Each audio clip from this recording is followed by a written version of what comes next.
What's going on, you guys? Fulst here, and I'm back with another video. Today's video we'll be doing an in-depth Diana jungle guide. Diana right now, with the recent changes and also the slight buff to her passive, is actually a really strong jungler. She has immense 1v1 potential. She has a lot of early game pressure, which might surprise you, but we'll get into that later in this video. And in general, like, she does so much, especially mid to late game team fights. You're pretty much one-shotting enemy teams just straight out by yourself. So once you get to that stage, you should be fine. Overall, I enjoy Diana a lot. She's probably one of my favorite champions. And yeah, let's just get right into the runes for this. So the rune setup you want to go for on Diana is definitely Conqueror. This is by far the best setup because you're easily getting the adaptive force on her. You want us to go for sustained fights because that's really the way Diana is played right now. That's the way Riot kind of made her at this stage. Like, her entire kit, barring her ultimate, is kind of made for sustained fights. Multiple E's to get multiple resets from Qs and all that type of stuff. Your ult is just there to pretty much blow up a team fight instantly. Like, if you land that on multiple people, they're all going to die. So playing towards Diana's strength with Conqueror, with her sustainable fights, and then healing for 15% of the damage you deal is really, really good to just live, survive. That's all you want. Now, you want to follow this up with Triumph. Again, same concept. You're going to go into the enemy team and then one-shot most of them. If you do it right, if you time it properly, then Triumph is going to do a lot of damage for that. Or not damage, just healing back once you get low, once they start bursting you. Triumph will save you a lot of times. Now here, this depends on the enemy team. If they have a lot of CC, you want to get Tenacity 1 because you just do not want to get CC'd. If not, then you can still go for attack speed. Attack speed's always nice on Diana. So it's either or, it just depends. Now in this situation, this is between, like, you can get all of these really. They all apply to different situations. If you are facing squishies, mostly, then Coup de Grace is the best one to go for because you're likely just straight up going to one-shot them. If you're facing a lot of bruisers, champions that go for extended fights with you, then Last Stand's generally better because more fights mean more damage on lower HP. And then if you are facing tanks, which is going more towards the tank meta at the moment, Cut Down is still a very viable one because you're not building that much max HP.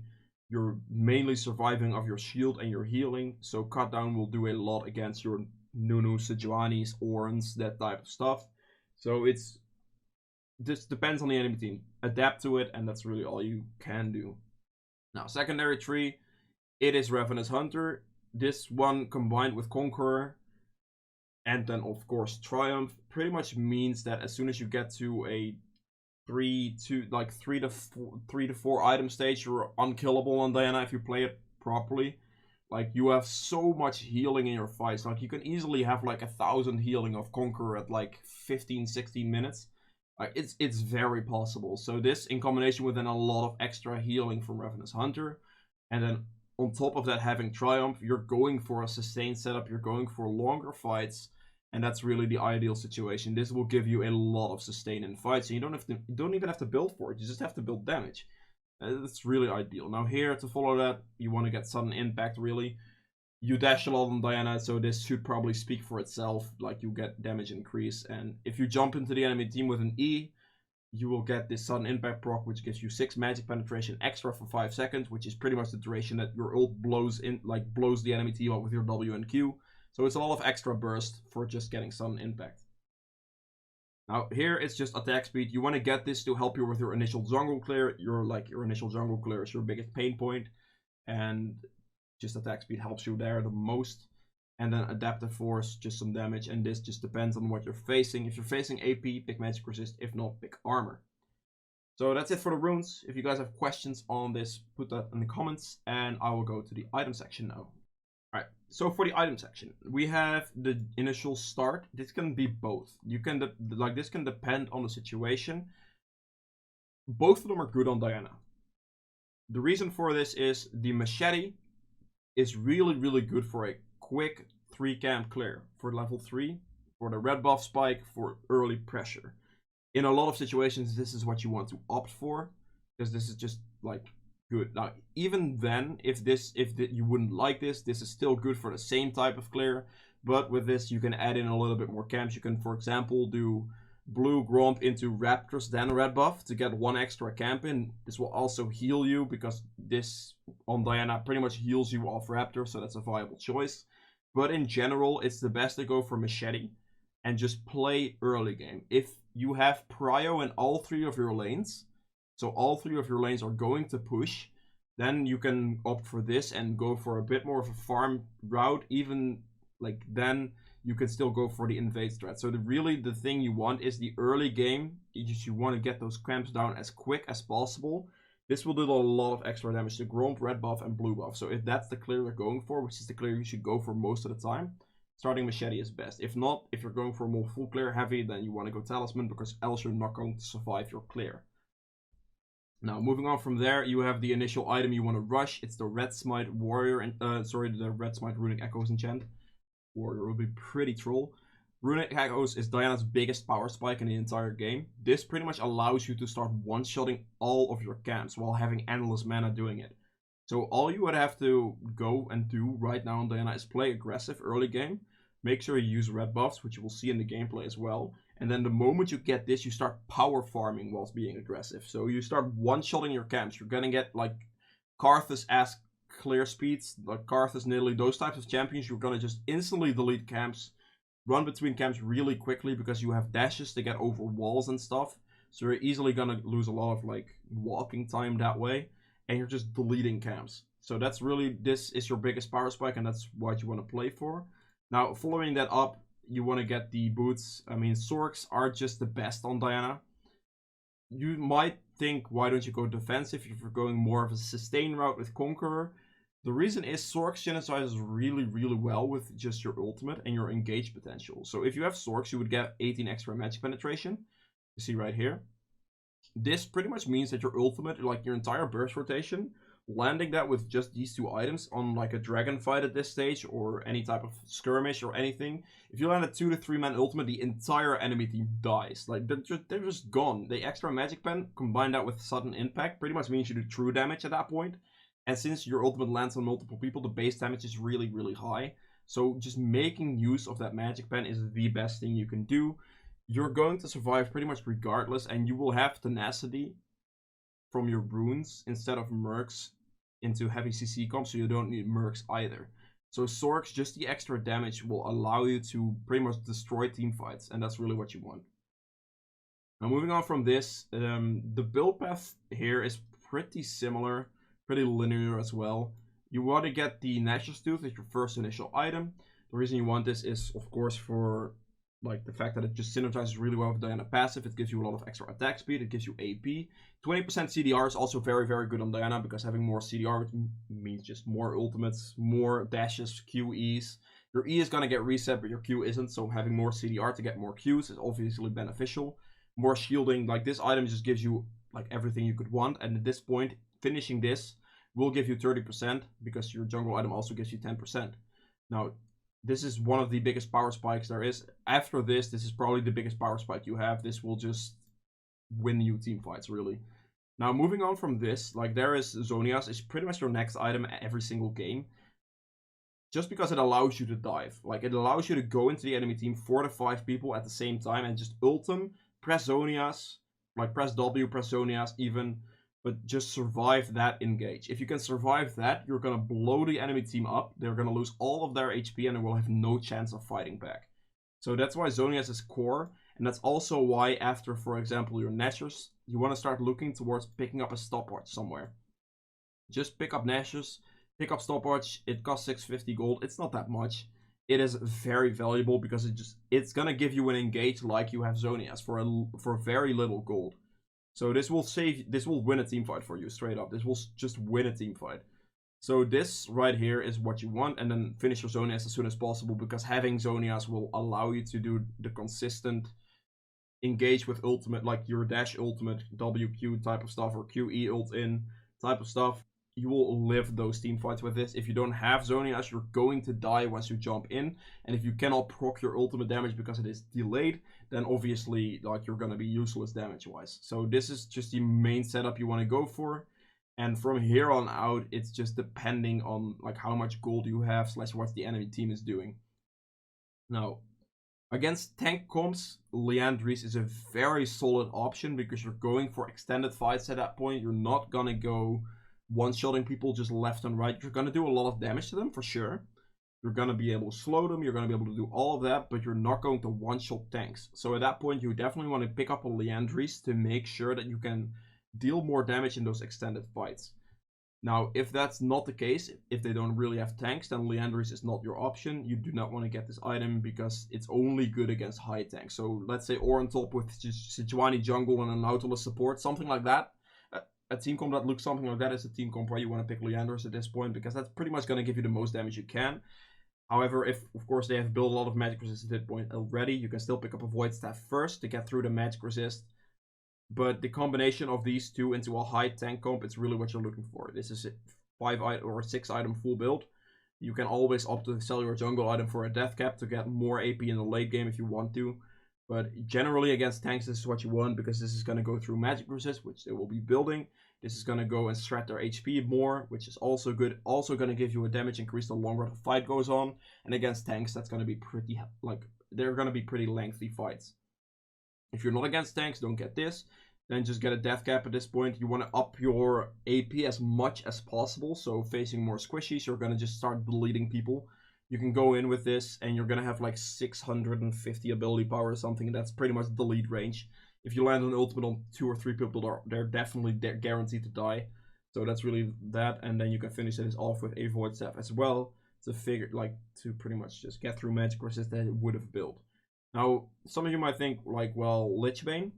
Lichbane is good on Diana, for sure.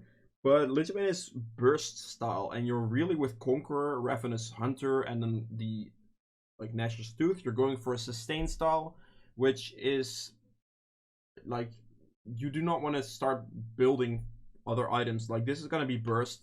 You're going to be able to proc it more often, and of course, you can sell your jungle item late game to get a 6-item build with Lichbane in it. This setup right here with Swords and Lichbane is going to be pretty much max damage you can do as Diana. So that's what I would opt for, but I would not get this in any other game just because, it's not going to be good. You're going for the Nashor's Tooth over the Lichbane. They pretty much fulfill the same type of role, but Nashor's Tooth gives you more CDR, more attack speed, and that is going for sustain over burst, and that's really the difference there. So that's what, that's really for. Now, one final item I do want to mention. It can be good against your Vladimirs, your Arcanes, those types of high healing champions. You kind of have to build a Morello if you want to be able to get a good engage for your team, because then you can jump in, ult people in with your W. You're going to get a healing debuff on pretty much anybody, do a lot of damage to them, and that's going to win you a team fight. So if you have to against our high healing comps, you can get a Morello at a little bit of a later stage. So I'd still get these 4 items right here. So your jungle item with Nashor's and Zonia's. But then you want to get the Morello after this to make sure they get the healing reduction on them. And usually in that case, you can just build a death cap right after instead of having to go for this, because you'll have double magic pen here. And you will also have magic pen from sudden impact. Those types of champions with high healing tend to not build as much magic resist. So you still have the good enough damage there, and this is definitely going to be good enough to get through a squishy, so you should be fine without the use of a Void Staff. So yeah, that's pretty much the build for Diana. If you guys have questions on this, make sure to put those in the comments below. I'll do my best to answer those questions for you. If you guys have enjoyed this video so far, please make sure to hit the thumbs up button as well. Helps me out a lot. And yeah, let's just get right into the gameplay section now. Alright, welcome to the gameplay section of this guide. As you can see, I am playing Diana, of course, into a Kayn, which on both sides could be a pretty heavy farm matchup if you think about it at first. However, Diana isn't really played that way these days. Going for a full clear on Diana, even though they buffed her passive, which is already a big up, is not optimal, just because you want to use the fact that you have your pretty much ultimate these days on level 3 now with your dash. That dash is pretty much what stops Diana from ganking. So for that reason, make sure you use it early on. Try to look for skirmishes, try to look for ganks. And that's really what you want to do. Now, first off, to start a game, every game, you just want to make sure that you use your ward and then back for the trinket, for the sweeping lens. You can use your ward either to spot your own buff if you're starting blue buff, which I'm doing this game. But with a Kayn, I am more so just looking to get the most vision I can to see if he were to like go over the wall or something, go for this. He could probably go over this wall as well, but yeah. So initially now on this back, against the Kayn, I am going to go for a little bit more of a farm route instead of straight up going for a 3-camp clear. Usually into early game junglers like Lee Sin or Elise or those types of champions, you just want to get the other jungle item, the machete, and then do blue, gromp, red buff, and same thing for this side. And then make sure you use your red buff to fight them, because you're actually really strong on level 3, so you have to, you kind of need to make sure you use that. You can either use that for a gank with your red buff, or you can just use it to 1v1 the enemy jungler, because you're most likely going to win due to Conqueror and your W. So those are things you have to keep in mind here. So what I just did, I placed the ward, I went for the sweeping lens, and then I'm just going to go for the jungle clear now. Diana struggles a little bit with the initial clear. Like her initial leveling clear from 1 to 4, 1 to 3-ish is really slow, and then you take a lot of damage in it as well, so you definitely need to make sure that you play around this. And this is why full clearing on Diana actually isn't that good. It's better to go for the 3/ maybe 4 camp clear, because you can easily do this camp if you went for the talisman in this one. I opted to go for this because I figured that I'd have time with this against the Kayn. So right here, I just get this and I look for a gank on top lane. That's the initial thought. We see a Gnar pushing in against an Aatrox, so we know that Gnar is probably going to have Aatrox pretty soon and about his turret, which would allow me to easily gank this Gnar and get a free kill on him because he would be too far up, and with a permanent red buff on him, he's going to die. So that's the initial plan. With red buff, this is a thing you can do. You definitely want to make sure that if you gank like that, you walk up as close to him as possible, and don't try to use your Q from a massive distance. You just want to make sure that you walk up and try to auto attack first, and then chase him with your Qs, slide and E's, and all that type of stuff. And that's really hard to get away from. But Kayn actually just comes to surprise me. I wasn't paying attention initially to him right there. But as you can see, I'm pretty strong. Now, of course, Kayn had more HP than me. But because of Conqueror and because of my extra shielding, I was able to stall more than enough time and probably even kill him at this rate. All I really had to wait for was my QE cooldown again, because then I could QE and then E again. All this healing would go into Conqueror as well, so Kayn would have likely died from that.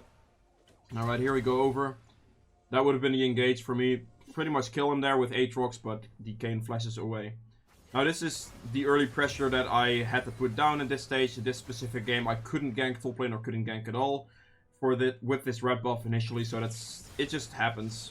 The ideal situation is, of course, you'd gank a lane with it, but a fight like this is fine.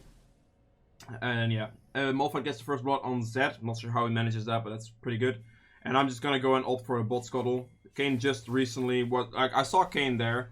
I was like, I could contest this, but I saw a fight going on bot lane, so I opted to go for a walk down to see if that would have been a thing. Like, obviously, I would have liked to get the scuttle there, but not much you can do.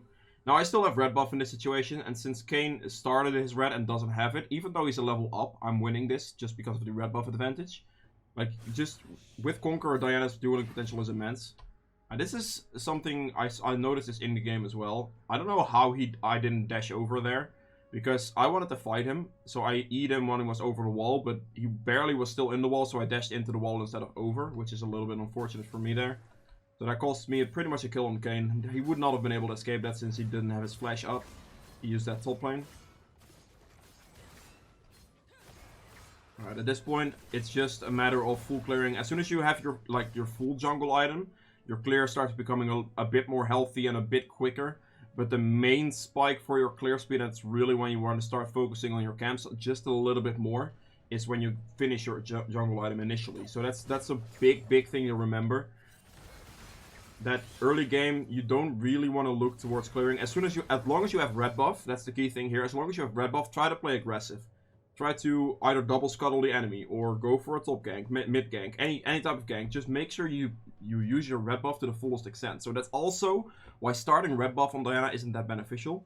Because if you start red buff and then have to clear your blue and your gromp, you're going to have red buff for a lot less time. Which is not ideal, because red buff allows you to put the pressure down. That's because if you don't have that, then you need lanes with hard CC. or just any type of really good CC to be able to do anything at all. So you can opt to start red buff if your lanes don't really have the CC, and that's like, or if your lanes have the CC. If they don't, you have to have red buff for ganks. So here I am just gonna go back and pick up parts for my jungle item. It's not worth on Diana to pick up anything other than your initial jungle item. You definitely want to rush that as fast as possible, because that's gonna be the biggest spike.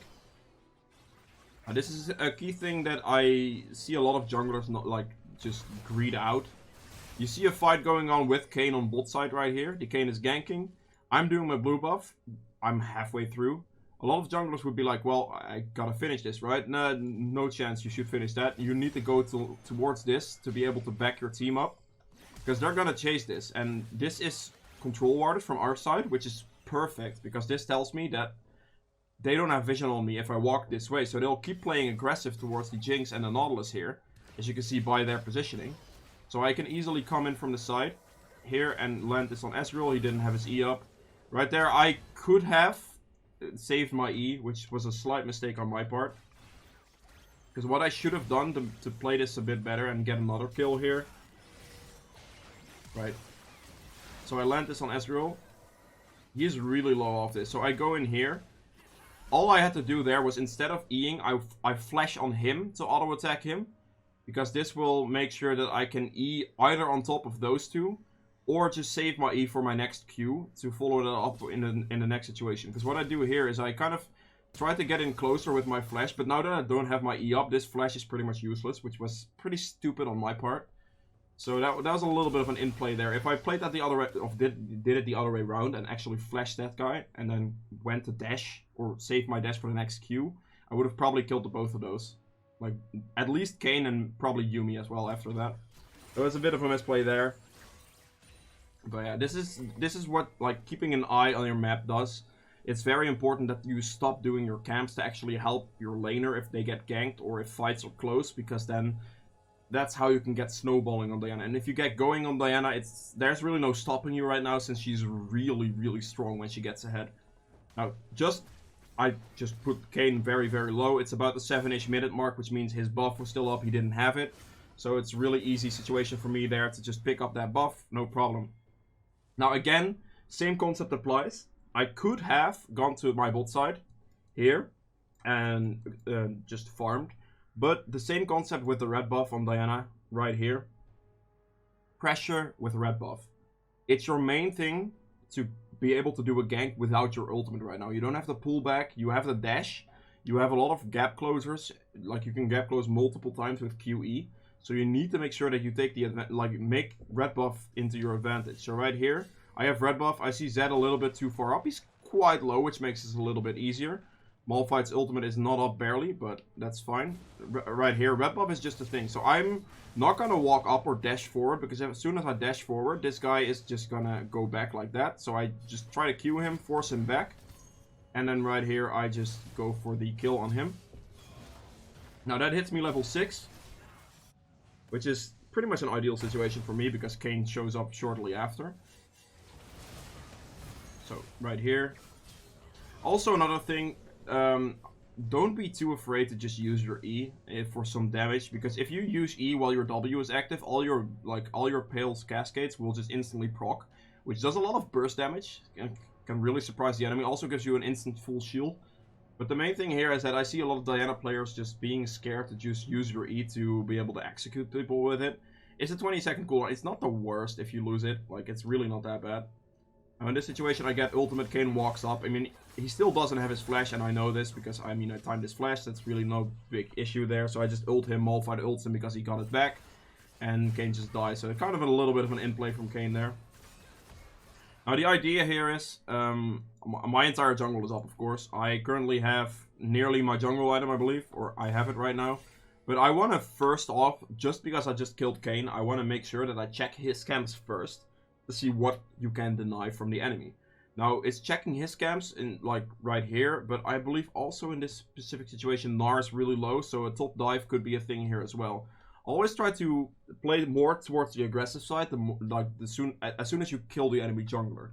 Because killing the enemy jungler makes sure that their lanes won't have support, that you can take their jungle camps, put them even further behind to punish them more for dying, which is what I'm doing here. But in this situation, I'm punishing Gnar instead of the Kayn as much, because I could have taken Kayn's top side, because they would have likely been up. But I see a Gnar, so I'm just gonna dive this Gnar. So right here, I'm just cutting him off. I'm standing in this position where he either has to fight the Aatrox, or he has to, like, try to recall or something. Like, he doesn't have any options here. I'm just waiting for the wave to push in from Aatrox right here, and the moment this pushes in, we can just dive Gnar. He's not gonna get his ultimate in time. Right there. And I just go on him. Again, with the same E, instantly proccing all my Ws to do as much damage as possible there. Diving Kayn here would be a bad idea, but we can just walk away. Zed doesn't have his ultimate, he just used it mid lane. So that's the aggressive thing. As soon as you kill the enemy jungler and stuff like that, try to take his camps, or what I just did here, dive the Gnar. Play more aggressive once you get the kill, because if you don't, then you're just gonna be giving the control to him and not punishing his mistakes, which can cost you. Especially into champions that scale like Kayn. It's really gonna cost you, because they will get free gold still, whilst they shouldn't have. Now Kayn opts to go for the fight on Aatrox here. He dives Aatrox. I see this again, same concept as bot lane. I was doing my camp right here. I see a fight going on. I see the Kayn chasing the Aatrox, so I instantly stop doing my camp. I go and help this guy, or I'll not help him, I guess. I pick up the kill on Kayn, and that's really that.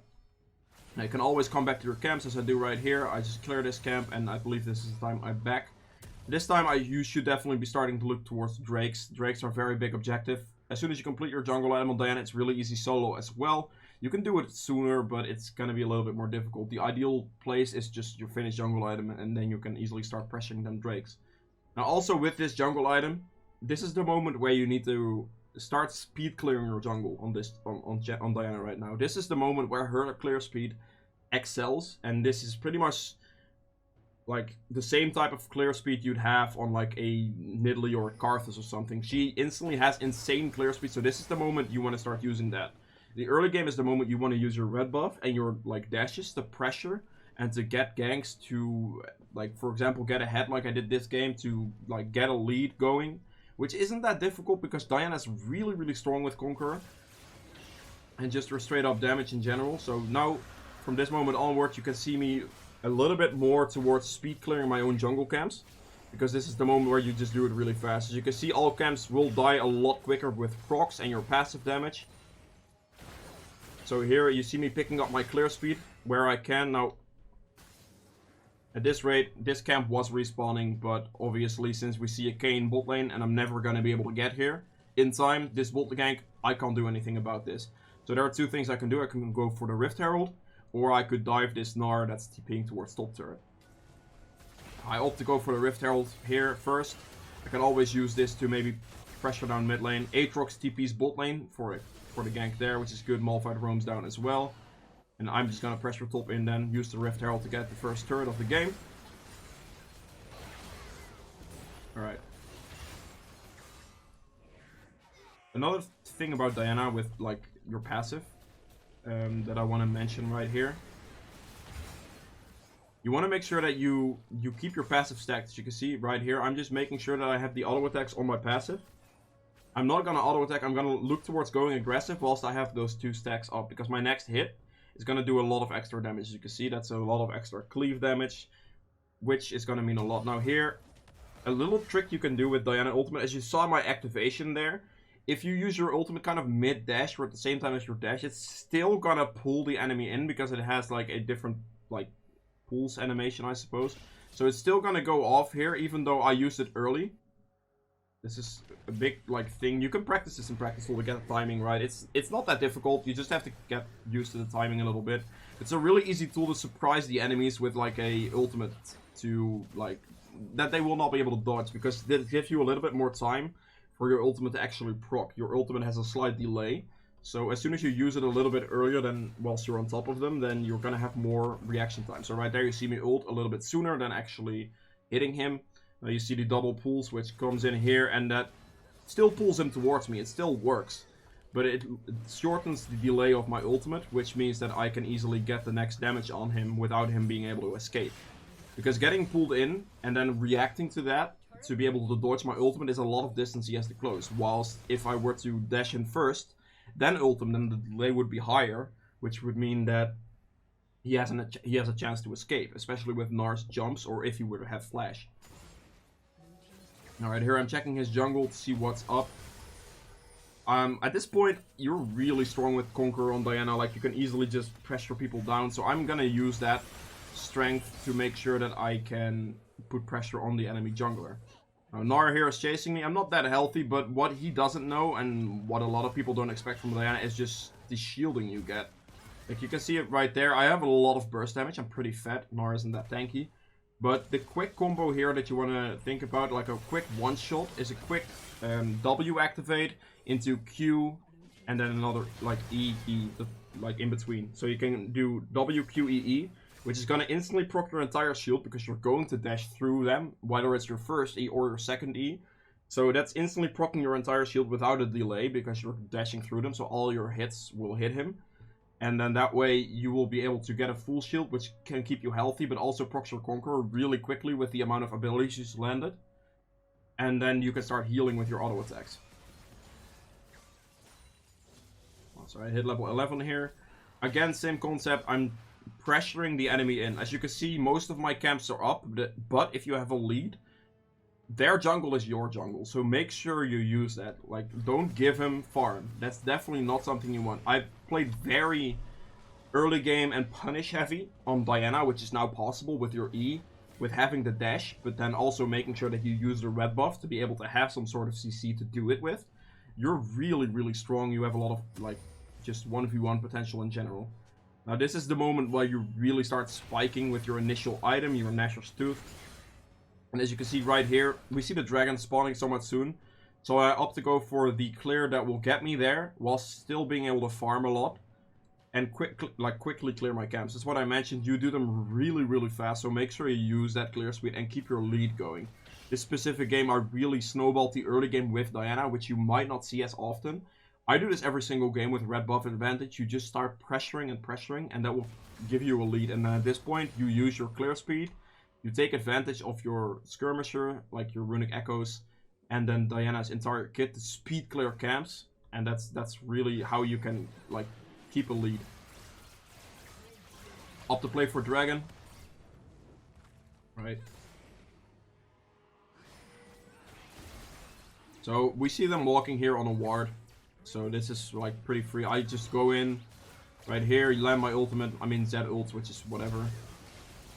But at this point, it's kind of like you played through the early game well on Diana, and like everyone knows how to play with Diana in the mid to late game. It's a pretty easy concept. You just try to dash in to the enemy team with your your either a Q dash or just a dash in general. You don't have to use your Q for that because it's not necessary. You can literally just dash in. That would work fine. Try to get your ultimate on as many people as possible, then instantly press W and Q, and then you're pretty much one-shotting the enemy team anyway if you get a lead. The biggest pain points and the biggest things I want to point out to you how to fix that is the early game with Diana. Pick up red buff, play aggressive with red buff, as you saw me do this game. I have a lot of these types of Diana games. Like, my Diana games rarely go past like 25-30 minutes. Simply because I play so aggressive early game that either I lose, I mean, I can just lose because I lose fights, but usually because of Diana's strength with Conqueror synergy, red buff synergy, and a lot of dashes, you will usually get a big lead, and this will usually just work out for you. Now, I will mention that this took me a while to figure out, because I was very used to, probably what a lot of people are used to, playing Diana in a more farm-heavy style, getting a little bit more of a like experience lead over the enemy jungler, and that's probably the intention with Riot as well with his passive buffs, just leveling a little bit more, speed clearing, but you definitely want to abuse your early game. Abuse the fact that you have dashes early now, where you didn't have that before, where you had to wait for level 6. Abuse it, use your red buff, and that's really the thing here. Punish the enemy jungler as you saw me do this game as well. Make sure that like you pressure them in. Now again here, we just cleared it. I always make sure I take some of his camps, take something that I can.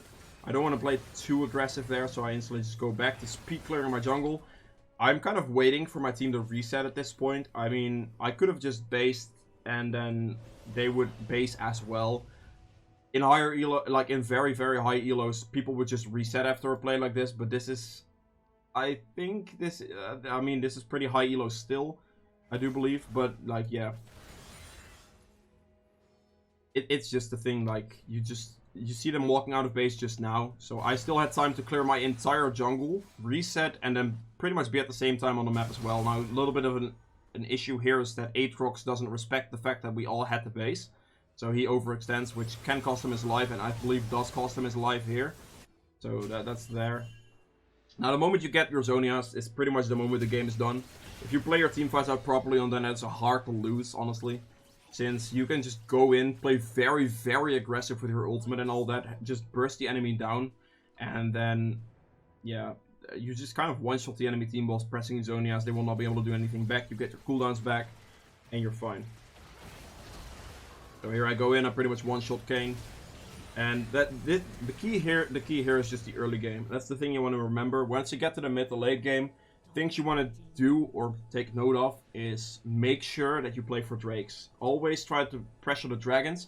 The thing with Diana is, the thing you might have to do if you're playing against a very early game jungler and your early game didn't really work out that well with red buff ganks and all that, is you might want to give up like the first dragon.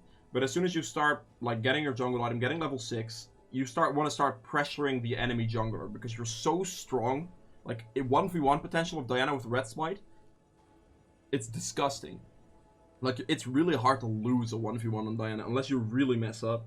So yeah, that's the main thing I want you to take away from this right here. You could look for mid to late game fights, but mid to late game fights on Diana, mid to late game, is all just straightforward. Look for ultimates. Look to dash into 3 to 4 enemies. Try to get your ultimate on them. Instantly press WQ on top of yourself because you're gonna pull them in. And then you pretty much just one-shot the entire enemy team. You can press Zonias after that, and that's literally just team fighting for Diana. It's pretty simple. The main thing, again, early game. Learn it. Learn to play aggressive with Diana, and that's pretty much it. So if you guys have any questions on Diana, make sure to put those in the comments below. Also, if you have enjoyed this video, please make sure to hit the thumbs up button as well. Helps me a lot. If you want to see more guides from me in the future, make sure to hit the subscribe button as well. And yeah, see you guys in the next video. Bye!